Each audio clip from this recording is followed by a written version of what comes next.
नमस्ते। क्या आपको भी गर्दन दर्द रहता है, सर दर्द रहता है, सर में भारीपन बना रहता है, या सर्वाइकोजेनिक माइग्रेन है, मीन्स सर्वाइकल की वजह से आधे सर में दर्द रहता है और गर्दन को मूव करने पे बबल साउंड या पॉपिंग साउंड मीन्स कड़क कड़क की आवाज़ सुनाई देती है। और कभी कभी दर्द आपके गर्दन से स्टार्ट होता है, कंधे में को होते हुए हाथ में नीचे तक, फिंगर्स तक महसूस होता है। हाथ में नमनेस, टिगलिंग मीन्स झंझनाहट होती है। अगर आप कोई ऑब्जेक्ट उठाने की कोशिश करते हो तो ग्रिपिंग अच्छे से नहीं कर पाते हो। अगर आप इन सभी समस्याओं से जूझ रहे हैं तो ये सर्वाइकल स्पॉन्डिलाइटिस के सिम्टम्स हैं। और ये वीडियो बहुत ही इंटरेस्टिंग होने वाला है, इसको अंत तक जरूर देखिएगा क्योंकि ये सभी एक्सरसाइज करके आप अपने सर्वाइकल स्पॉन्डिलाइटिस को घर पर ही ठीक कर सकते हो। चलिए शुरू करते हैं अपने इस सेशन को। I am Mohit, certified yoga therapist, और आज मैं आपको बेस्ट योगा एक्सरसाइज और नेक मोबिलिटी बताने वाला हूं जिसको करके आप अपने सर्वाइकल स्पॉन्डिलाइटिस को बिल्कुल ठीक कर सकते हैं। सबसे पहले बात करते हैं सर्वाइकल स्पॉन्डिलाइटिस है क्या और किस वजह से होता है। सर्वाइकल बेसिकली हमारे ऊपरी रीढ़ की हड्डी का भाग होता है जिसके ऊपर हमारी नेक, हमारी गर्दन टिकी रहती है और यह हमें नेक को मूव कराने में हेल्प भी करता है। साइड बाय साइड और up and down means 360 degree rotate करने में हमारी हेल्प करता है। सर्वाइकल रीजन में हमारे C1 से C7 तक के बीच वर्टिब्रे होते हैं और उन वर्टिब्रे के बीच में कुशन हमारे मीन्स डिस्क होती है। अगर वो डिस्क का गैप कम हो जाए या डिस्क हर्निएशन हो जाए या डिस्क डीजनरेशन हो जाए तो ये सिचुएशन हमारी सर्वाइकल स्पॉन्डिलाइटिस में या स्पॉन्डिलोलिसिस में कन्वर्ट हो जाती है। Spondylitis means inflammation, spondylolysis means osteoarthritis, ये अर्थराइटिस के सिम्टम्स होते हैं। दोनों में प्रॉब्लम एक जैसी ही होगी बट अर्थराइटिस में सिचुएशन और क्रिटिकल हो जाती है। कभी कभी इस सिचुएशन में आपको गर्दन के पीछे वाले हिस्से में उभरा हुआ भाग भी महसूस होता है जिसको हम हम्प बोलते हैं, HUMP, हम्प। और कभी कभी ये दर्द इतना ज़्यादा इंटेंस होता है कि आपकी गर्दन से स्टार्ट होता है, कंधे में आता है, आपके ट्राइसेप मसल में को होते हुए नीचे फिंगर तक महसूस होता है। एक और बात मैं आपको सजेस्ट करूंगा, सबसे पहले आप एक एक्सरे या MRI कराएं जिसमें आपका स्पेसिफिक रीजन पता लग जाए कि आपको एक्चुअल में किस साइड की नस दबी हुई है, ऊपरी हिस्से में या निचले हिस्से में। तो हम उसकी स्पेसिफिक एक्सरसाइज करके उसको जल्दी से जल्दी क्योर कर सकते हैं। अगर आपको C2 और C3 या C3 या C4 के बीच की नस अगर वहां से दबी हुई है तो दर्द बेसिकली आपको गर्दन के इस वाले हिस्से में और इस वाले हिस्से में मीन्स ट्रेपेजियस एरिया में महसूस होगा। अगर आपकी नस C4, C5, C5, C6 या C6, C7 के बीच से दबी हुई है तो वह दर्द आपके कंधे से होता हुआ हाथ में नीचे तक झंझनाहट जैसा महसूस होता है। अगर आप उसकी स्पेसिफिक एक्सरसाइज करते हो तो उसको जल्दी क्योर कर सकते हो। चलिए शुरू करते हैं अपनी पहली एक्सरसाइज। एक और बात, अगर आपको वो उभरा हुआ हिस्सा वहां पर ज्यादा है मीन्स हम्प ज्यादा है तो वह ऑस्टियोआर्थराइटिस के सिम्टम्स भी हो सकते हैं। एक और बात, अगर आपको सर्वाइकल स्पॉन्डिलाइटिस क्रिटिकल सिचुएशन में मीन्स अगर आपको नेक को रोटेट करते हो या साइड बाय साइड मूव करते हो उसके बाद इफ़ यू फील डिजीनेस तो ये आपकी क्रिटिकल सिचुएशन में, इसमें आपको ज़्यादा एक्सरसाइज नहीं करनी है।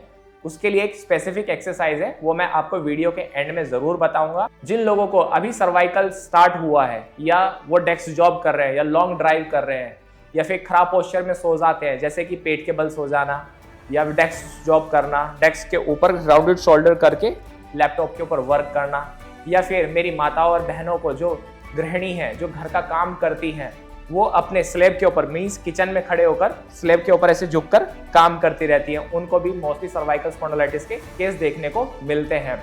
तो मैं उन सभी को सजेस्ट करूंगा एटलीस्ट वंस या twice a day you can do some neck stretches exercise और mobility exercise as well. Okay, अब हम बात कर लेते हैं जो लोग डेस्क जॉब कर रहे हैं। अगर आप डेस्क जॉब कर रहे हो तो आपको अपनी स्क्रीन आई लेवल पर सेट करके रखना है और जो लोग डेली ड्राइविंग करते हैं तो उनको भी after driving they can do some yoga mobility and stretching exercise as well. Okay, अब मैं आपको कुछ स्पेसिफिक एक्सरसाइज बताने वाला हूं जिसको करके आप अपने सर्वाइकल स्पॉन्डिलाइटिस को बिल्कुल क्योर कर सकते हैं। तो चलिए शुरू करते हैं अपनी पहली एक्सरसाइज। ओके, जिन लोगों को गर्दन घुमाने में डिजीनेस फील होता है उनको 360 डिग्री अपनी गर्दन बिल्कुल भी नहीं घुमानी है। उनको करना क्या है, सबसे पहले अपने चिन को शोल्डर के पास लेके आना है, then look upward and then center. इसी तरह से दूसरी साइड से भी रिपीट करना है। पहले अपने चिन को शोल्डर के पास लेके आना है, फिर ऊपर की ओर देखना है, then chin parallel to the ground. इस एक्सरसाइज को आप दोनों साइड से 10 बार रिपीट कर सकते हो with slow pace. Second exercise, अपने दोनों फिंगर्स को इंटरलॉक करना है और अपने, जिसको हम ऑसिपिटल बोन बोलते हैं, उसके ऊपर प्लेस कर देना है। सबसे पहले अपने चिन को पैरेलल करना है टू द ग्राउंड और अपने हेड को पीछे की ओर पुश करना है और हाथों से आगे की ओर पुश करना है। मींस काउंटर फोर्स अप्लाई करना है इन बिटवीन योर पाम्स और हेड। यहां पर होल्ड करना है for 5 4 3 2 1। Let go and relax. इस एक्सरसाइज को भी आप 10 टाइम रिपीट कर सकते हो और आपको अच्छा स्ट्रेंथ आएगा इन योर नेक रीजन और cervical area as well. Third is neck movement forward and backward. उसके लिए करना क्या है, सबसे पहले बिल्कुल सीधा बैठ जाना है, अपने दोनों हाथों को नी के ऊपर रखना है, चिन को फिर से पैरेलल रखना है और आगे की ओर पुश करना है योर फेस और your chin. Hold for max 2 या 3 सेकेंड्स, देन बैक और चिन को अलाउ करना है next to your collar bone, tucked in. Hold once again for 2 या 3 seconds, then again push forward. इस एक्सरसाइज को भी आप 15 to 20 टाइम रिपीट कर सकते हो मॉर्निंग और evening as well. Now move to next one. In next one अपने पाम को प्लेस करना है ऑन योर फेस और कोशिश करना आपका माउथ क्लोज रहे, मींस टीथ टुगेदर और your thumb behind your ear, यहाँ के पास, यहां पर, ओके। और फिर अपने फेस को ट्विस्ट करना है टूवर्ड्स द अनदर साइड। कोशिश करना आपका चिन आपके शोल्डर के पास है। Hold for max 5 seconds and change. अभी आप देख सकते हो मैं दूसरी साइड से भी रिपीट कर रहा हूं। 5 4 3 2 1। रिलैक्स। ऐसे करने से आपको नेक में अच्छा ट्विस्ट आएगा और आपकी मोबिलिटी भी इंप्रूव होगी। जैसा कि मैंने आपको बताया था कि वीडियो के एंड में मैं आपको एक ऐसी एक्सरसाइज बताऊंगा, मींस जो लोग कोई भी नेक मूवमेंट नहीं कर सकते हैं और करते ही उनको डिजीनेस आता है या फिर वॉमिट करने का मन करता है, तो उनको सिर्फ एक ही एक्सरसाइज करनी है। इस तरह से एक पिलो ले लेना है, या तो फ्लोर के ऊपर लेट जाना या फिर अपने बेड के ऊपर लेट जाना है और कोशिश करना आपका हेड पिलो के ऊपर इस तरह से रहे। अपने दोनों पैरों को बिल्कुल सीधा कर देना है और फिर अपने हेड से पिलो को नीचे की ओर पुश करना है। होल्ड करना है for 5 seconds, like 1 2 3 4 5 and relax. ऐसे करने से फिर से आपको एक अच्छा स्ट्रेंथ आने वाला है इन योर नेक रीजन। इस एक्सरसाइज को भी आप 10 टाइम रिपीट कर सकते हो, मॉर्निंग, आफ्टरनून, इवनिंग, आप तीनों टाइम कर सकते हो।